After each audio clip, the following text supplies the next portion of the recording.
नमस्कार दर्शक मित्रों, सच संवाद न्यूज में आप सभी का हार्दिक स्वागत है। आप देख रहे हैं सच आप तक। तौकते चक्रवाती तूफान का खतरा टला। दादरा नगर हवेली और दमन में तेज हवा के साथ 2 दिन बारिश हुई, लेकिन कोई जान माल का ज्यादा नुकसान नहीं। दादरा नगर हवेली में आम के फल का भारी नुकसान होने की किसानों द्वारा जानकारी मिली। दमन जिला कलेक्टर डॉक्टर राकेश मीनास द्वारा प्रशासन विभागों ने नागरिकों के लिए सलामत स्थानों पर स्थानांतर भी किया। दादरा नगर हवेली कलेक्टर ने नागरिकों से अपील करते हुए कहा था कि तौकते नामक तूफान महाराष्ट्र से गुजरकर गुजरात तरफ जाने की जानकारी मौसम विभाग द्वारा दी गई है। सच संवाद न्यूज में सच आप तक के साथ अश्विन पटेल की एक रिपोर्ट, आइए देखते हैं।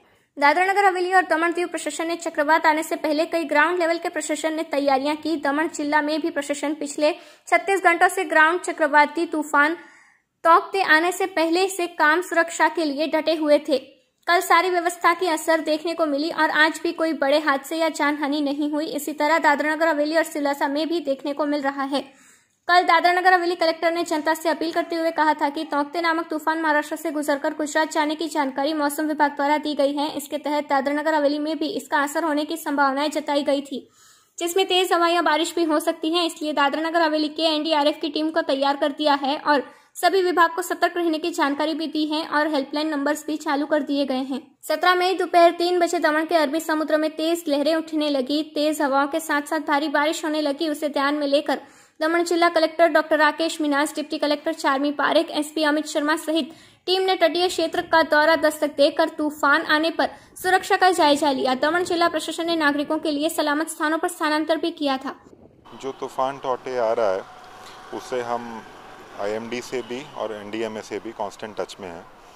जो लेटेस्ट इन्फॉर्मेशन अभी बुलेटिन आया है उसके हिसाब से ये बता रहे हैं कि दमन में आज शाम से शुरू कर कल सुबह तक तेज़ गति की हवा चलेगी, जो 60 से 70 किलोमीटर पर आवर से शुरू होकर 150 किलोमीटर पर आवर तक भी जा सकती है। और इसके साथ में कुछ थोड़ी लाइट शावर्स, बारिश भी हो सकते हैं। इस प्रिकॉशन को मन में रखते हुए हम 3-4 दिन से ही तैयारी शुरू कर चुके थे। जितने भी मछुआरे हैं दमन के वो वापस आ चुके हैं और सारी बोट्स को भी सेफली बांधा जा चुका है। जितने भी ऐसे लोग हैं जो वल्नरेबल एरिया में रहते हैं, जिनके घर कोस्ट लाइन के पास हैं या जिनके घर पूरी तरह से पक्के नहीं हैं या पुराने घर हैं, उनको शिफ्ट करने का हमने 3 इवैक्यूएशन सेंटर बनाए हैं। उनको वहाँ पे शिफ्ट कुछ टाइम के लिए, आज रात के लिए किया जाएगा। इन सब की शिफ्टिंग हम कोविड प्रोटोकॉल्स को ध्यान में रखते हुए इन सब का टेस्ट करने के बाद ही उन लोग को शिफ्ट कर रहे हैं। जो भी आदमी को कंटेनमेंट जोन से शिफ्ट हो रहा है उसको हम लोग एक कोविड के डेडिकेटेड इवैक्यूएशन सेंटर में ही रखने वाले हैं। एक ये बहुत ही सौभाग्य की बात दमन में ये है कि पिछले कुछ सालों में प्रशासक साहब के निर्देश में बहुत कम ऐसे स्ट्रक्चर्स बचे हैं जो कि कच्चे घर है लोगों के। मोस्टली सब कच्चे घर वालों को प्रधानमंत्री आवास योजना में या जो हमारी चौल की स्पर्श हाउसिंग स्कीम है उसमें घर दिए जा चुके हैं। तो एज सच हमें बहुत लोगों को इवैक्यूएट करके मोबिलाइज कच्चे घर वालों को नहीं करना पड़ रहा है, बट एज अ प्रिकॉशन हमने कोस्ट लाइन से सभी लोगों को तेज़ गति की हवा के आधे जो IMD से फोरकास्ट आ रहा है उसके कारण सेफ जोन्स में हम लोग उनको शिफ्ट कर रहे हैं। आज सुबह से ही शिफ्टिंग का काम शुरू हुआ है। 250 से 300 लोग ऑलरेडी शिफ्ट किए जा चुके हैं और वो प्रोसीजर जारी है। दोपहर के 2 बजे तक उसको ख़त्म हम लोग करें। तो मैं यही अपील करना चाहता हूँ कि आज दोपहर को 2 बजे के बाद कोई भी अनावश्यक काम से अपने घर के बाहर, बिल्कुल कल सुबह तक या जब तक ये साइक्लोन की वार्निंग ख़त्म नहीं हो जाती है तब तक कोई भी अपने घर से बाहर नहीं निकले, ताकि किसी की भी जान को कोई अननेसेसरी खतरा नहीं हो।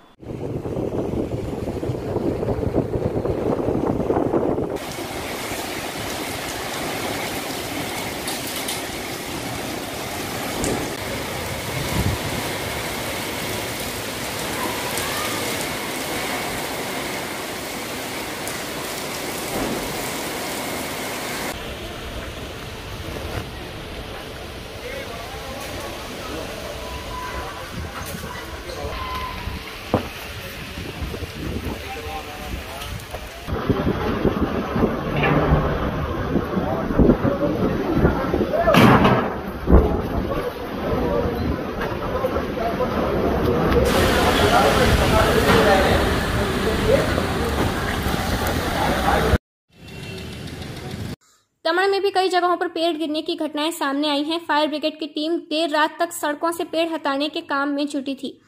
नानी दमन शहर की बात करें तो कोरोना के लिए नियुक्त इंसिडेंट कमांडर केयूर पटेल चक्रवाती तूफान के कारण उत्पन्न समस्याओं को निपटने के काम में जुट गए। कुल मिलाकर देखा जाए तो चक्रवाती तूफान तौकते ने दूसरे राज्यों के विभिन्न जिलों के तर्ज पर दमन को भी प्रभावित किया है। हालांकि दमन और दादरा नगर हवेली जिला में ऐसी कोई बड़े नुकसान होने की खबर सामने नहीं आई है, लेकिन दीव जिला में भारी नुकसान होने का अनुमान भी जताया जा रहा है। फिलहाल अभी तक दमन में कोई बड़े नुकसान होने की खबरें नहीं आई हैं। दादरा नगर हवेली में किसानों के आम के फल को भारी नुकसान होने की जानकारी मिल रही है।